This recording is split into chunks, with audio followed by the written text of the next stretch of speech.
Welcome to LOA Today. Walt Thiessen and life coach Cindy Chavez here. Today is Tuesday, August the 28th, 2018, 8 a.m. Eastern Time. Yours first daily dose of happy for the day. We hope you're off to a happy start today. I know I am because we have a fun topic we're talking about today, Cindy. I am a Potter fan. I have been a Potter fan not since the books came out for the first time, but since about the time that the first movie came out. And it was interesting because when I first got a hold of my first copy of the first book and read it, my first reaction was, this is good. This is way beyond children's literature. This is good stuff. Yeah, agree. I mean, it was really something. I mean, obviously it is children's literature, and the way that she writes it is perfect for kids. I mean, you can just tell she really aligns with the way kids think. But nevertheless, it's good literature for anybody. It's just fun, a good fun read. I was enthralled from the beginning to the end, every single book. I have not read them all, and now I'm thinking that I want to. I read the first book and saw the first movie, and I'm not sure in which order. But I thought the movie was really, really well done. Oh, yeah. And usually I'm the person that wants to read the book instead of the movie. Oh, really? Yeah. I mean, and if I've read the book and the movie's going to be made many times, I'm, especially if the book was just really good, I think, yeah, they're not going to be able to make. Sometimes they do and sometimes they don't. But I thought the Harry Potter movies were fantastic. And, of course, she was the screenwriter. I think that makes a big difference. I mean, she actually did have a screenwriter, but she was certainly the writer who inspired the screenwriting, that's for sure. She produced them, yes? Nope. The screenwriter was a guy named Stephen Clovis. The producer's name, I can't remember what his name is. Okay, because in many places I saw her listed as a screenwriter and a movie producer, so I just figured they were speaking of the Harry Potter movie. Well, I'm sure she played both kinds of roles, but she didn't play the lead role in either case. I mean, I think her involvement definitely showed up then. It was very big involvements, and Stephen Clovis, who was the screenwriter, will be the first person to tell you that. Because literally every step of the way, of course, she knew exactly how all the books were going to come out, and he didn't. Oh, that's true. So things that happen in an earlier movie may have been written in a certain way because she had the knowledge of what she was doing further down the road. In fact, I remember seeing an interview with Clovis one time in which he said he had, I think it was like they were working on like the third movie or something like that, and he had a copy of the manuscript. And he was going through it, preparing to write the screenplay, and as he was sitting on a plane, and it suddenly occurred to him, he was the only person in the world who knew what was in this book. Oh, my goodness. Top secret information. Yeah, top secret. Oh, yeah, and it was, too, from her perspective. She wanted all the secrecy kept. Yeah. Well, I totally get that. I mean, we can joke about it. Oh, top secret. But if it was something I wrote and I only handed it to one person that was not supposed to, I would be really concerned that they were keeping it secret, too. Well, he was concerned, like, oh, my God, I got to protect this thing. What if I lose it? What happens? Oh, my God. Seriously. But we're doing this this show on Joe Rowling because this is going to be the first of a series Cindy and I are doing on wealthy people. I mean, coming out of the shows that we did last week about billionaires and millionaires and bajillionaires and all the other heirs, because we realize that it's really important to all of us who want to have a healthy relationship with money to make sure we remove resistances. And one of the big resistances a lot of people have is resistance to the fact that we don't always like billionaires. We don't always like millionaires. They aren't always likable. And in fact, the ones we hear about the most aren't terribly likable. But the fact is that there's a vast majority of them we never hear about who are likable and who are really very good people. And some of them are actually famous and very good people. And I think Joe Rowling is one of them. Yeah. And famous not just because they have money, although that may be a big part of it, but famous for their work. Yep. And also famous for what they do with their money. Yeah. Like, it's funny, I never realized this before. I should have, because pretty much anything that you want to find online or even in a big library, there's a section of information for every topic you can think of, but there are whole websites devoted to philanthropy, Yes. And keeping track. Keeping I track. don't know how much I like that, but keeping track of all the things that people are doing with their money in the area of philanthropy. And so I think it's a nice thing, just the idea of being very conscious about changing our money story and finding ways or finding out information that changes our money story. Mm-hmm. And part of it is our viewpoint of, our perspective, how we view money and people with money and what people do with money, etc. I think it's a really important thing that we're doing. Oh, especially if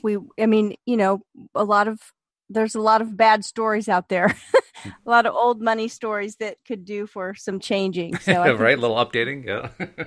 Yeah, and when we went through the book Money and the Law of Attraction, and we talked about our own personal money story, or the idea of a person having their own story. Right. Mm-hmm.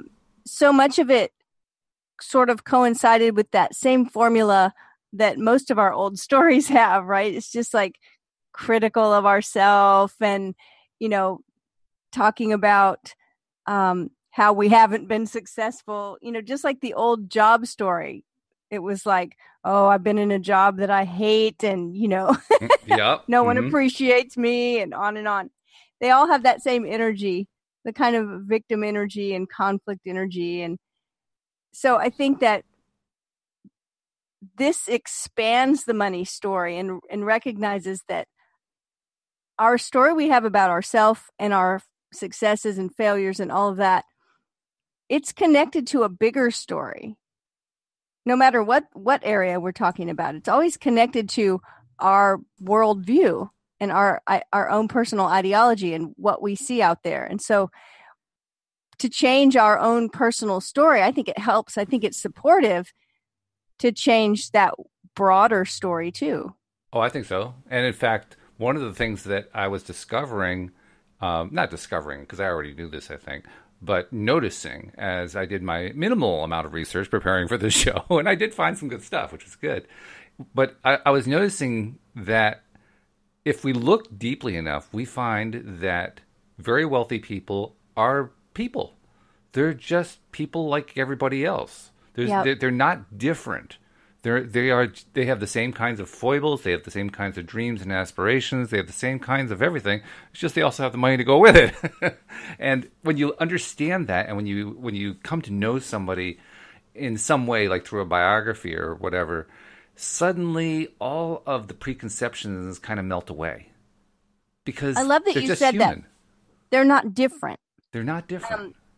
Because that's, even though in some ways people are all different, right? We're also much, much more the same than we ever are different. True. Yeah, exactly. And I think that's so important. It's the same thing that's important about the way we look at people that have different beliefs, the way we look at people that have a different color skin, the way we look at people of a different sex or gender, right? It's like there's so much more the same. We have so much more in common than we do that's contrary to one another. And so I love the idea that, yes, it sounds so simple. They're just people. They're just people just like us. But it's so true. And it's so powerful when we really get that, instead of grouping this whole group of people together, because it's really shallow. It is. To group a whole group of people together, however we group them. Exactly. And then make, stereotypical remarks or thoughts about them and just put them all over there. They're different than me. They're all over there. Instead of recognizing that we all have a common humanity. My favorite way of looking at grouping is a joke. The joke says there are two kinds of people in the world: those who group the world into two kinds of people and those who do not. So true. It's so true. It's so funny. And the Well, simple fact is we are individuals. It's not like we're not all different. We are all different. That's right. individuality is wonderful. That's what makes it all so interesting. That's where the contrast comes from. That's where all of the really juicy part of living comes from. But I think the real point here isn't that we're different or even that we're the same. It's that one group of us isn't better than the other because they've got money. Yeah. Right. I love this quote. It wasn't a quote about money. It was a quote about the difference between confidence and arrogance. Good but difference. What it said is that confidence may be that you can do this thing better than anyone in the room. Mm-hmm. Arrogance is when you think it makes you better than them. Mm-hmm. And I thought, yeah, that's it, right? And so it's just knowing that you're right. We're all different. We all have a different experience. But there's so many points of connection where we will be the same, or we will have the same experience, is a better way to put it.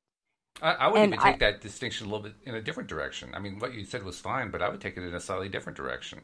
I would say that a confident person is someone who not only is good at what they do, but they don't really care whether or not they're comparing to anybody else. Whereas the arrogant person desperately wants to compare to somebody else because that's how they're building their self-esteem. Well, I always think that confidence isn't about knowing that you can, do it right. Confidence is not caring whether you make a mistake. Yeah, that too. Yeah, that's a big part of it. Because it's not like confident people don't make mistakes. I mean, how often do confident people make mistakes? Well, daily. Yeah, same as everyone else. Exactly. The more you do anything, the more mistakes are going to happen. I always think about people that, you're not riding your bike all that much if you've never fallen off, right? Okay, well, that's an interesting way to look at it. Yeah. Well, I think one of the quotes that in my even briefer research than your research, one of the quotes that I read from J.K. Rowling that I thought was interesting was that she was talking about failure, and we're talking about that right now. She said that I stopped pretending to myself that I was anything other than what I was, and I began to direct all my energy into finishing the only work that mattered to me. Had I really succeeded at anything else, I might never have found the determination to succeed in the one arena I believed I truly belonged. That's really good. And so she starts that. I didn't read the very beginning of the quote, but it says failure meant stripping away of the inessential.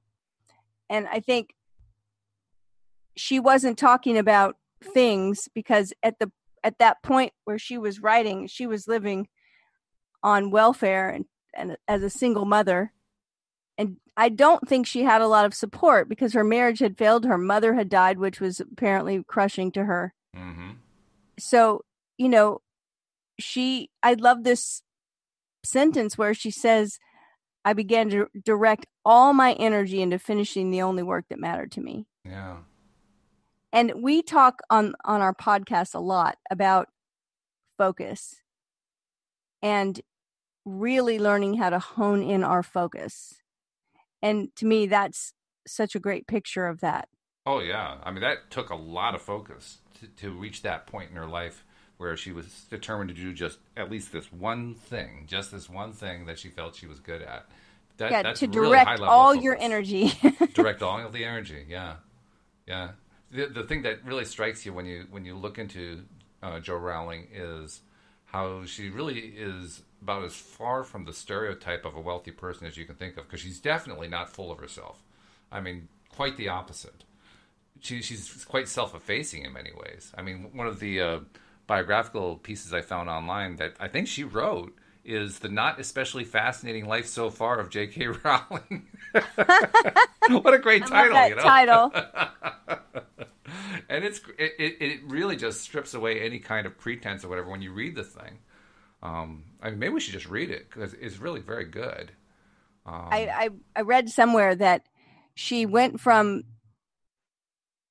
being in, I don't know what to call it, poverty, lack, to being a multimillionaire in the space of 5 years. And I know that one of the things that people sometimes worry about and causes them to hold money away from themselves is they think it will change them. Yeah. And I don't think that happened at all. I think money is a magnifier. I think it just gives us the capacity to do more of whatever it is we do. Right? So if we're already stingy and greedy, then we'll just have the capacity to hoard more money. But if we're generous and creative and giving, then we'll have the capacity to give more, and to be even more generous, and to be even more creative, because we have, the ability to buy more of whatever it is we need to create what we're creating. So that to have that kind of money suddenly in the space of 5 years, that's a pretty short amount of time. It is. Yeah. I mean, she's a true modern rags to riches story. That used to be a common kind of story that was sold in books and in what they call in Britain penny dreadfuls and low cost literature of the late 19th and early 20th century. It was a very, very common theme, and it's one that kind of fell to the wayside. I mean, I can't remember any stories like that were told when I was growing up, but now we have another one. And it's one that almost anybody can identify with to some degree because of her humanity. She's such a human person. When did you say those type of stories were really, really popular? They were really popular in the late 19th century, so the late 1800s. Interesting. Yeah. Which, by the way, was a time here in the United States anyway of really tremendous financial progress and economic success, not just for a few wealthy people that we hear about, but wide swaths of human beings made fortunes for themselves, or had good careers, or just had very successful lives economically. So it was the idea of rags to riches was quite common. It was not an unusual thing at all during because that time. It happened, right? Yeah. Interesting. And it sounds to me like those kind of stories, I mean, and the ones that I know of, and even J.K. Rowling's story, I think those kind of stories bring hope to people when they are in a position where they don't have money. Oh, yeah. That's why they're written. Right. That was the original motivation behind a rags to riches story, was to help other people enjoy and experience to some degree what it's like to live like that. Yeah. I was looking for a quote that I read from her, and I can't find it right now. I should have marked it. I read it last week, but it was her saying that about the idea that people say money is not the most important thing. She said the only person that would say that was someone that has always had money, because to someone that doesn't have money, it is absolutely the most important thing. Yeah. I thought, oh, wow, that's good. Well, she's experienced both extremes. And I don't mean just being poorer off and being well off. I mean, like, being absolutely dirt poor, trying to figure out where the next meals come from, and being one of the wealthiest people in the world. She's been both of those. That's pretty big extremes right there. Right. So I think she can make that statement with authority. Oh, yeah. Right. Yes. So, you know what I would love to do? I would love to tell anyone listening live how they could call in and join us in the conversation. Oh, good idea. Because there are many, many, many Harry Potter fans and J.K. Rowling fans, and people that listen to us because they love Law of Attraction, and people who also want to figure out how to tell a better money story. So I would just love to open that up and say, let's talk. Yeah, we can do that. Why not? And in fact, even if people are listening to this as a recorded podcast, for future shows, if you want to call in, here's how you do it. It's pretty simple.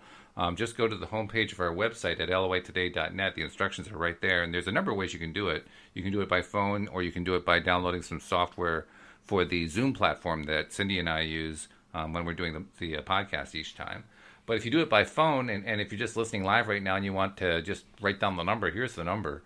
In the United States, you call area code 646-876-9923. That's 646-876-9923. And then there's an access code, and the access code also sounds like a phone number, but it's not.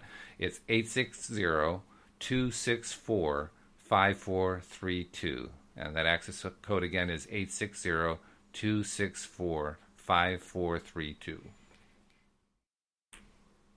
Thank you. Yeah. Also, while you're there at the website, if you have not subscribed yet, we would love it for you to subscribe to the podcast. That way you get it coming to you and you don't miss any episodes. That's right. Yeah. And it's really simple to do. It takes about a minute. And you can do it with either an iPhone or an Android phone, or even with a tablet, whatever device you like to use. But it's really easy. You just have your podcast software. You install some if you don't have a podcast app. If you have an iPhone or an iPad, you have a podcast app built in that you can use. And then just open up the app once you've got it installed, and they all have a little search thing in it. You just do a search for LOA Today, and boom, there we are. You just subscribe. Real simple. Yay! Oh, and if you're an existing subscriber and you're enjoying the show, you'll post something somewhere on Facebook or on Twitter or Instagram or something saying that you're listening to LOAtoday.net, because we're finding that more and more people, as they do that, they're helping to boost our numbers. We've seen that over the last couple of 3 weeks, that the numbers of people who find out about LOA Today and get their daily dose of happy is increasing. So, keep posting those notes out there, because they're making a difference. Thank you. Awesome.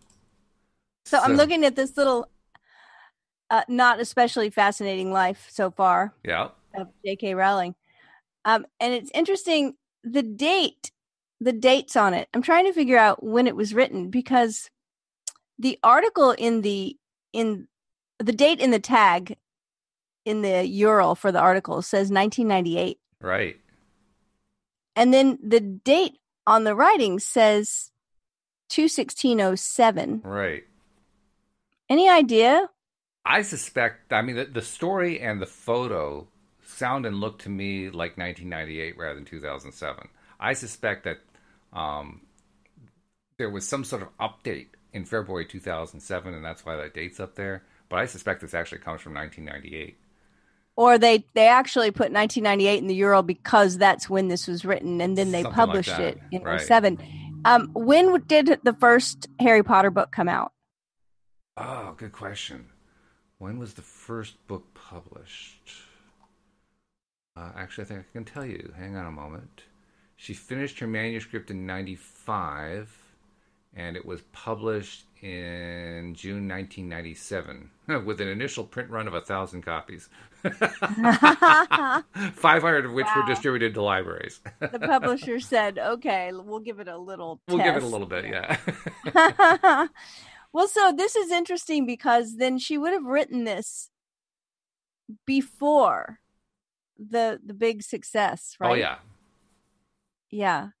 Well, Should actually, this is probably as the big success was happening. Because if this was written in 1998, Potter had been out for a year. It had already exploded in terms of number of kids reading it. So she probably felt like, well, maybe some of the kids who read want to find out who the writer is. So I'll write. Yeah, I'm looking because she mentions it in the middle of it. Would you like to read it?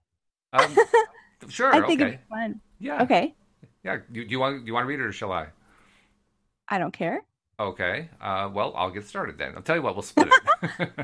All right. So it's entitled "The Not Especially Fascinating Life So Far of J.K. Rowling." I was born in Chipping Sawbury General Hospital, which I think is appropriate for someone who collects funny names. My sister, Di, was born just under 2 years later, and she was the person who suffered my first efforts at storytelling. I was much bigger than her and could hold her down. Rabbits loomed large in our early storytelling sessions. We badly wanted a rabbit. Di can still remember me telling her a story in which she fell down a rabbit hole and was fed strawberries by the rabbit family inside it. Certainly, the first story I ever wrote down when I was 5 or 6 was about a rabbit called Rabbit. Such a creative name. I got the measles and was visited by his friends, including a giant bee called Miss B. And ever since Rabbit and Miss B, I have wanted to be a writer, though I rarely told anyone so. I was afraid they'd tell me I didn't have a hope. They probably would have, too. We moved house twice when I was growing up. The first move was from Yate, just outside Bristol, to Winterbourne on the other side of Bristol. A gang of children, including myself and my sister, used to play together up and down our street in Winterbourne. Two of the gang members were a brother and sister whose surname was Potter. I always liked the name, but then I was always keener on my friends' surnames than my own. Rowling is pronounced like rolling, which used to lead to annoying children's jokes about rolling pins. When I was 9, we moved to Tuts Hill near Chepstow in the Forest of Dean. We were finally out in the countryside, which had always been my parents' dream, both being Londoners, and my sister and I spent most of our times wandering unsupervised across fields and along the River Wye, W-Y-E. The only fly in the ointment was the fact that I hated my new school. It was a very small, very old-fashioned place, where the roll-top desks still had inkwells. My new teacher, Mrs. Morgan, scared the life out of me. She gave me an arithmetic test on the very first morning, and after a huge effort, I managed to get 0 out of 10. I had never done fractions before. So she sat me in the row of desks on her far right. It took me a few days to realize I was in the stupid role. Mrs. Morgan positioned everyone in the class according to how clever she thought they were. The brightest sat on her left, and everyone she thought was dim sat on the right. I was as far right as you could get without sitting in the playground. Aww. It's so sad, but it's funny, too. I mean, Mrs. Morgan was a seriously disturbed person. By the end of the year, I had been promoted to second left, but at a cost. Mrs. Morgan made me swap seats with my best friend so that in one short walk across the room, I became clever but unpopular. Oh my goodness. She shows here how great a writer she is because she's so down to earth. She's just sharing, her most intimate thoughts, stuff that anybody can identify with because we've all been through junk like that. I mean, you feel like you know her after 4 paragraphs. Right? So why don't you pick up from here? From Tuts Hill Primary, I went to Wyding Comprehensive. I heard the same rumor about Wyding that Harry hears from Dudley about Stonewall High. See page of Harry Potter and the Philosopher's Stone. There's no number there. But it wasn't true. At least it never happened to me. I was quiet, freckly, short-sighted, and rubbish at sports. I am the only person I know who managed to break their arm playing netball. My favorite subject by far was English, but I quite liked languages too. I used to tell my equally quiet and studious friends long serial stories at lunchtimes. They usually involved us all doing heroic and daring deeds we certainly wouldn't have done in real life. We were all too swotty. I did once have a fight with the toughest girl in my year, but I didn't have a choice. She started hitting me, and it was hit back or lie down and play dead.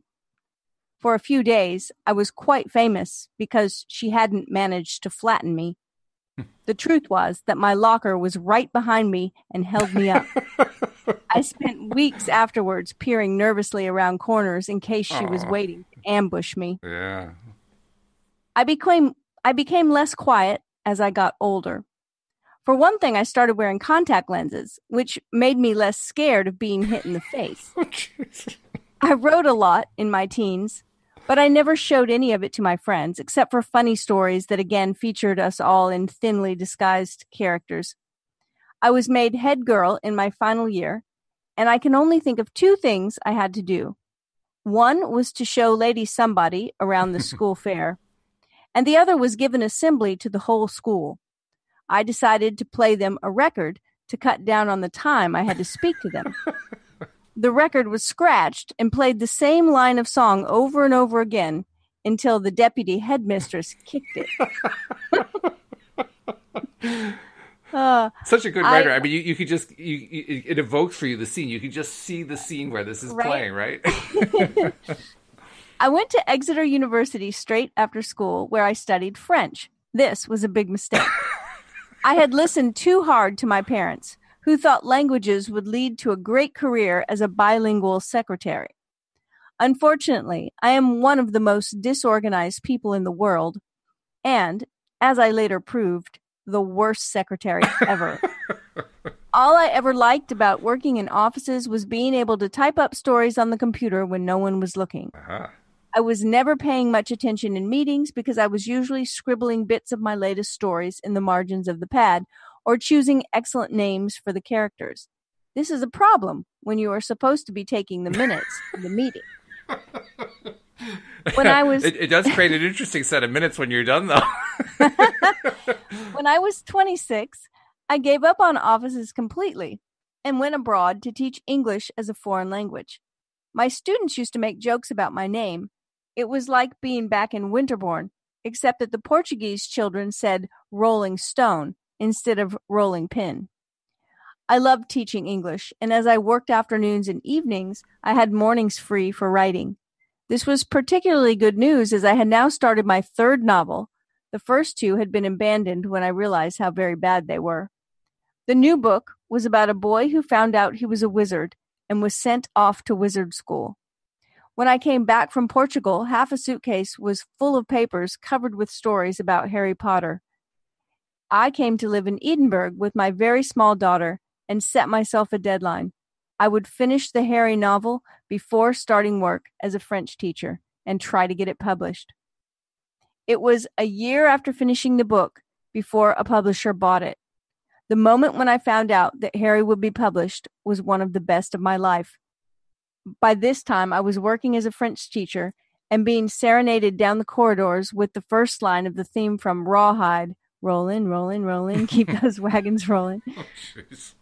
A few months after Harry was taken for publication in Britain, an American publisher bought the rights for enough money to enable me to give up teaching and write full-time, my life's ambition. And I've got a real rabbit now. She is large and black and scratches me ferociously every time I try and pick her up. Some things are best left in the imagination. This is true. But wow, that's really... everybody can appreciate everything that's going on there, especially the way kids tease you about stuff. She was teased about her last name, Rowling, and I just realized I was pronouncing it Rowling, and it's Rowling, so I got to start changing it to Rowling because that's what her name is pronounced. But, I mean, who can't identify with having been teased about something when you were a kid, right?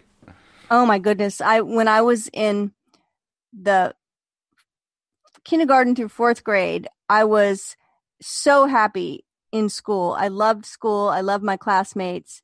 I just thought school was a wonderful place. I loved working on projects. I just loved it. And my family moved for a year across the country to Indiana, which was a completely different place for me. The weather was different. The people were different. Everything was different. It was a huge culture shock to begin with. But I hated it so much. The kids were so cruel and mean. They called me Little Miss California, and they sneered at me and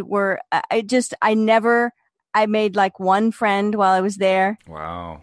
And one of the teachers was really nice to me. And I remember that my mom said that, I told her that this teacher was nice to me, because some of the teachers were not nice to me at all. I had a teacher walk into the room and say, Little Miss California, I've heard that your desk is a mess. And she picked my desk up by the legs and just dumped everything out of it and said, why don't you put it right now? And of course, the kids thought it was hysterical, fifth grade. And the principal actually said to my mother, you need to take her back to California because she's never going to. Yeah. I was a straight A student in California, and at a college prep type of, it was grade school, but private school. And so it wasn't that I didn't do well in school.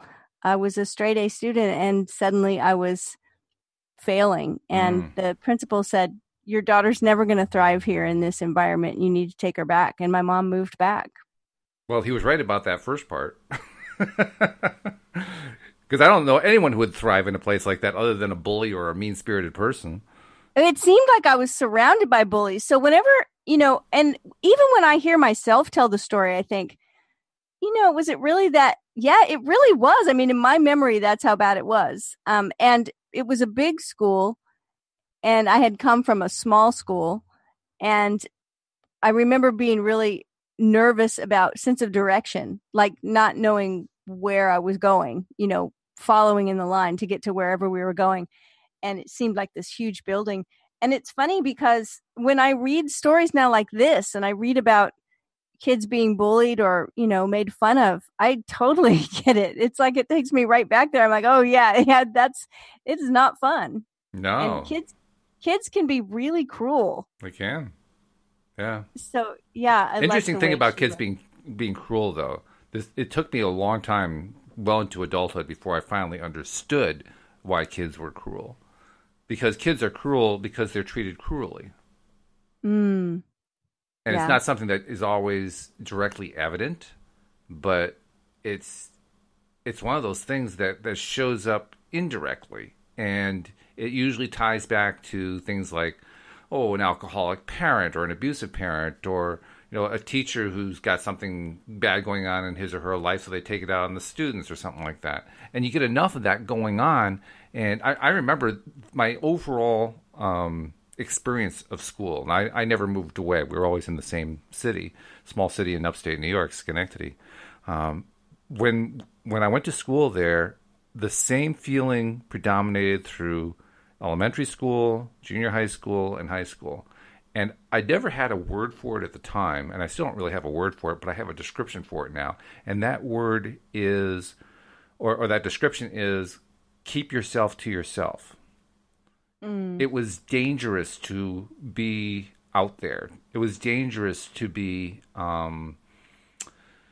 in some way, different from the others, because that's a common thing, right? You want to fit in, and, right. and in this environment, it was actually dangerous at times. Not always. I mean, I don't want to make it sound like we were in some sort of a depressing hellhole that was just, you open your mouth and you got your mouth punched or something. It wasn't like that, but anytime that you took a step to in any way differentiate yourself, you were just reamed for it. You were just, given a really hard time for it. And I saw so many people get treated that way, and I certainly never wanted to get treated that way. So that's one of the reasons I became so introverted, because I just, I didn't want to have anything to do with it. Yeah, It was just very keep to cliquish. yourself. Yeah. It was a very Yeah. cliquish environment, lots of cliques, and the cliques were very self-protective for obvious reasons, because you didn't dare put your head out because somebody was going to chew it off. I remember there was one group of kids who lived just across the street from the elementary school that I attended. And in elementary school, they started picking on me, calling me Gumby. Remember Gumby, the cartoon character? Yes. And I love Gumby. well, I didn't love Gumby, I can tell you that. And you didn't love being called Gumby. I don't think I'd want to be called Exactly, Gumby. yeah. And it was always, hey, Gumby, where's Pokey? And stuff like that. And I Oh did my my best to goodness. ignore it, but I also realized later on the kids who were doing that, I knew almost all of them. I'd even visited their houses and so forth. And I didn't know their parents, but you could infer things about their parents just because of stuff that happened.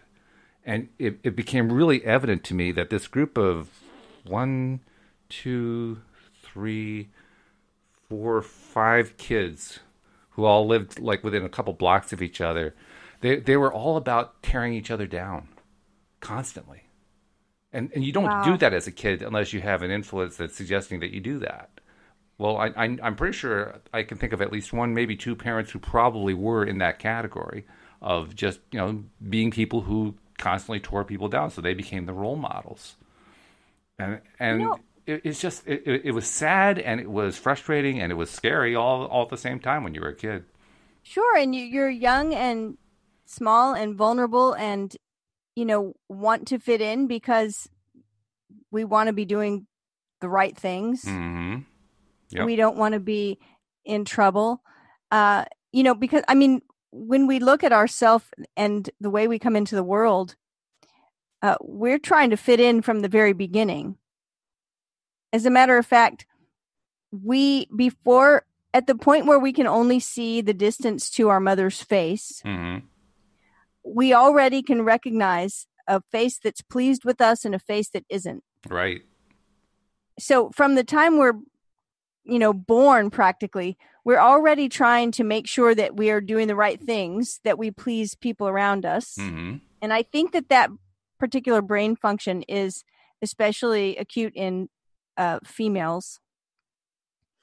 And so what's interesting to me is as you were talking about your experience, and I told my story of experiences, kind of similar experience of wanting to just walk in that straight line and not go in anyone else's lane because I don't want anyone else to, give me trouble. Right. I started thinking about, well, how does this connect to two things, to money and the law of attraction, right? Well, I think about the idea that feeling like the more money we have, and when we get into the area of money that we're talking about with J.K. Rowling, we're talking about a ton of money, right? Mm-hmm. I mean, one of the wealthiest women. And so what increases? Visibility. Yeah. And it's hard I imagine it gets harder and harder to keep yourself to yourself. Mm-hmm. Because even if you do, people are going on their podcast and talking about your life, right? Hopefully we're doing nicely, but there are others who probably don't do it so nicely. So, exactly. And so it makes sense that there would be some of that desire to hold back and keep in our own lane and keep ourselves to ourselves. Mm-hmm. And, if the more money we get, maybe the more visible we'll be and the more of this kind of stuff we have to deal with. It's one of the things that gets brought up when we dig in and see, and not just money, but success. Fear of success is a real thing. Mm-hmm. And I think that this visibility is one of the big reasons why. Oh, sure. Yeah. And one of the quotes that I loved when I was looking at some of the quotes from J.K. Rowling was, she said, "I've never been remotely ashamed of having been depressed. Never. What's to be ashamed of? I went through a really rough time, and I'm quite proud that I got out of that." Yeah. And then another quote, she says, "Is fat," I guess she's been called fat. I don't know what the context is. She said, "Is fat really the worst thing a human being can be? Is fat worse than vindictive, jealous, shallow, vain, boring, or cruel? Not to me." Mm-hmm. And so you see, I mean, reading these two quotes tell me that she's got some stuff thrown at her. Yeah. She's been called fat. She's been made fun of because she's had suffered depression. And she's coming back with, "I've never been remotely ashamed of having been depressed. Never. What's to be ashamed of?" Mm-hmm. Yeah. And I think, wow. So I think it really does tie into what we're talking about. I think one of the most fascinating things that happened with her in terms of how she responded to it by not responding, I was really impressed by how she did not respond to it, was when it came out that Albus Dumbledore, the head of the school in the Harry Potter series, was gay. Mm-hmm. And when that came out, the firestorm that came after her was vicious. And she just stood her ground saying, yes, he's gay, and just left it at that. She didn't fight back. She didn't resist. She just, I'm sure it was getting through, but publicly she ignored it. She just refused to give any energy to all of the naysayers who were tearing her down for the fact that their hero professor, their hero schoolmaster was gay. Well, she is quite vocal in standing up for marginalized populations. She is, yes. And it's one of the things that, of course, I think not just me, but a lot of people love about her. Mm-hmm. She's all over the news this morning. I won't get into that, but oh, is she? I didn't even notice that, but yeah. Yeah, it's again for her standing up for someone else, and it was good to see. Uh-huh. She's not afraid to stand her ground about things. I think it's one of the things that comes from the background she had. I mean, she was impoverished. She was in many ways hopeless. She was depressed. And like she said, she got out of it. She climbed her way out. In fact, it raises a question, I'm sure, in many people's minds. Well, if she's been able to attract what she really wanted, why can't I? And of course, the answer is anybody can. But nevertheless, that's kind of a shallow answer. The deeper answer is, I think, tied to something that Abraham has mentioned a few times, which is that intense desire overcomes resistance. And she had an intense desire to be an author. I mean, that's very Well, and clear from her little perseverant. story. It took 5 years. Um, here's here's a paragraph I pulled out of one of the articles about her. It took Rowling 5 long and trying years of writing and a parade of rejections from a dozen different publishers. Mm.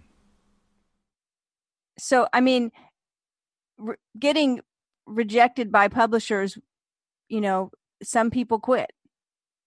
She didn't. She I mean, didn't. I think that's, like we said before, she was able to focus all of her energy towards that one thing. I think that's a key there. It is, because, like you said, she did persevere. And the way that she persevered was just by loving writing so much that she was going to write and submit anyway, even if she was getting rejected. That's how much she loves it. Well, and she knew, I think, I mean, she says it, right? She knew it was the one arena that she felt she belonged in. Right. And it's very evident from her story, from her not especially fascinating life so far story. Yeah. How, I mean, all through her time growing up in school and afterward, she was writing, she was telling stories, she was making things up for her friends. She was just a constant storyteller. So this particular article was out, published a year ago, a little over a year ago. Uh-huh. And it says, published by Bloomsbury in June 1997, Harry Potter and the Philosopher's Stone exploded almost instantly into a global sensation. 7 sequels later, the Harry Potter series has broken record after record, selling 450 million copies in 78 languages worldwide, Wow. spawning 8 blockbuster film adaptations and inspiring a generation of young readers from around the world. Rowling went from being on welfare to being a multimillionaire in 5 years, and perhaps most inspiring of all has been what she's done with her newfound wealth. Rowling never forgot where she came from and has donated hundreds of millions of dollars to charities as a result. It goes on to list some of the organizations. But I think this is interesting, 450 million copies, and this was over a year ago, so we can probably say a 500 million at this point. Yeah, well, it's probably safe, yeah. But just thinking in terms of anything over 100 million is huge. 450, oh my God. That's crazy. That's just insane. It's wonderful. It is. It's really wonderful. So here is a woman that persevered through adversity and made it. My guess is that she's far more successful than she ever imagined she would be. Oh, yes. I mean, I remember seeing a TV interview in which she stated that baldly.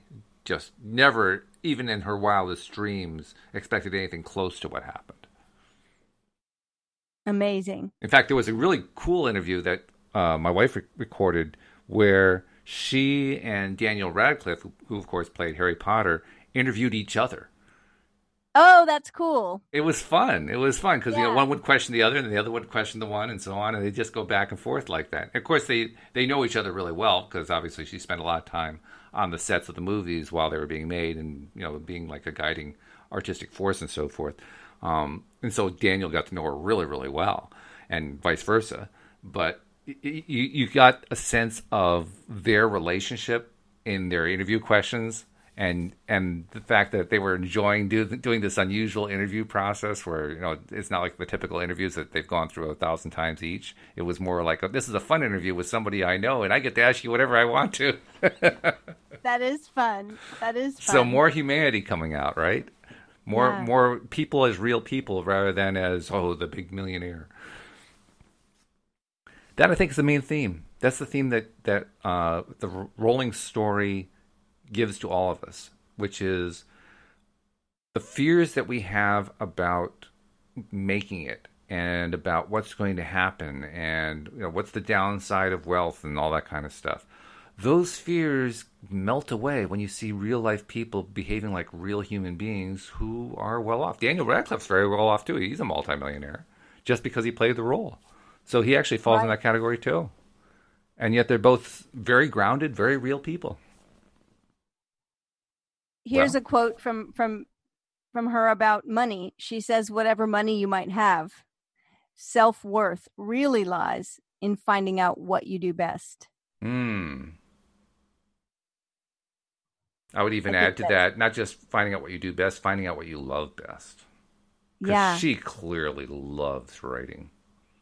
Yeah, we've talked about that before, about the idea that just because you're good at something doesn't mean it's something you love to do. Right.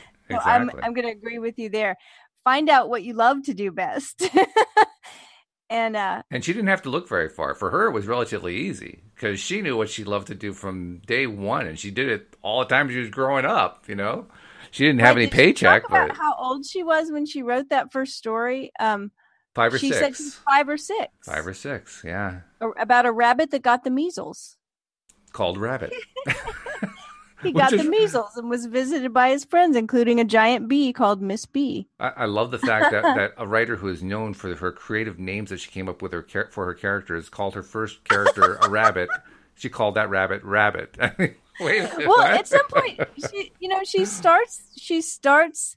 The first sentence of that little biography says, "I was born in Chipping Sawbury General Hospital," which I think is appropriate for someone who collects funny Right, names. yeah. So, like you said, she named the rabbit in her story Rabbit and the Hmm. bee Miss Bee. Right. Maybe at some point she decided I need to start collecting better names I than think this. so. Yeah. Well, that's part of the growth process. Whenever we're developing a skill, we go through a growth process. Yeah, And I she love wasn't it. thinking of it as developing a skill. She was just thinking of it in terms of, I want to keep telling stories. But in the process of continuing to tell the stories, she learned stuff. I mean, Yeah. one of the things that she's been given a lot of credit for is how she was able to tie a lot of mythology, ancient Greek mythology, into the Harry Potter series. Most of the spells were the names of the spells were derived from ancient Greek, which is pretty cool. Greek and Latin, actually, I guess there was both influences there. But she as time went on, she became better read, more knowledgeable, explored a lot of stuff, and tied all of it back to her writing, because her writing was her thing. That was the one thing she loved to do most of all. So she did something that she loved. She stuck with it. She persevered. Um, I know she talks often about structure, about discipline. Um, and we know that she was disciplined because she said at some point she decided she would have to pour all of her energy into this one thing. Right. All of this, to me, can be related to what we do with not just that thing we find that we love to do, but really the way we use our thought processes as conscious creators. That's true. Yeah, because that's the example that she said, isn't it? I mean, she focused directly on what was most important to her. She didn't focus on what she didn't have. I mean, not that she didn't ever do that. I'm sure she did. But she also focused on what was important to her, what she did have, what did work for her. And that is how she really turned the corner. She says, you've got to work. It's about structure. It's about discipline. It's all these deadly things that your school teacher told you needed. Yes. You need it. And so I see that, that she worked really hard and was very disciplined about getting it done. I mean, she said she came back from a trip with half a suitcase full of writing. Mm-hmm. This was something that she was definitely pouring all her energy into. And what I see so much with law of attraction, people that find out about that they actually can have a hand in creating their reality, is that sometimes they don't have the discipline, or at least they don't have the discipline at first, to really put all that energy there. It's more like wishing. They wish for something and then don't really think about it again, and then wonder why it's not happening when they've been pointing their focus in lots of different areas and not really learning. It takes discipline to learn and practice to really be able to laser focus on what you want to get done. And she had that ability. I think she it also disciplined herself to do it. I think it also comes back to what we talked about before about loving it. Because in my case anyway, finding what I loved was the hardest thing I had to do in my life because I didn't know what I loved. Yeah. I knew what I was good at, but I didn't know what I loved. And if you don't know what you love, that's the number one job, finding that.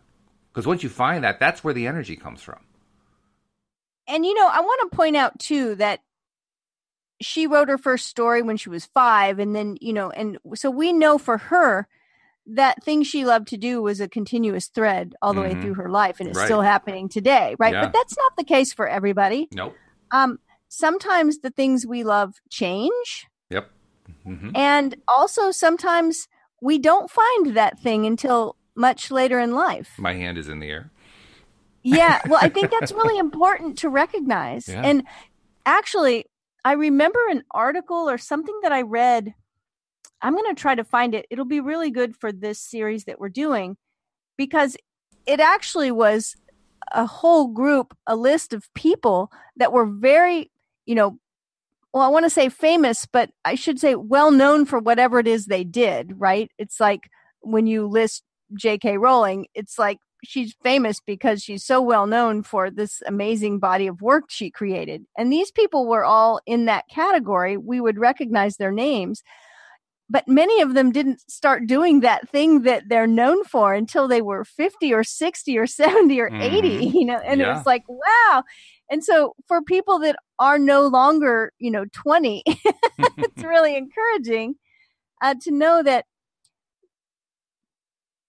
it doesn't have an expiration date, Right. It's like, as long as you're alive, you can still discover new things that you love to do and love to learn about and are passionate about.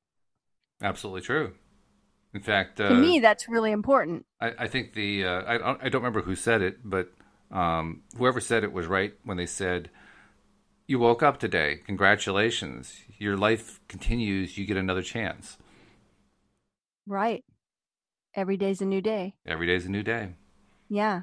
So I think for me, that was really important. And I've actually begun doing something over the past couple of decades, but even more so right now. And that is asking myself, excuse me, what do I want to be really good at over the next decade? Because I love that. In my case, it isn't even, well, I certainly want to be good at it, but in my case, it's what do I want to do? What do I really love that I would want to do? That's an even more primal question as far as I'm concerned, because it took me so long to answer it, I guess. I guess that's why it means so much to me. But no, I love it. I love it. I think it's connected because for me, I ask that question too.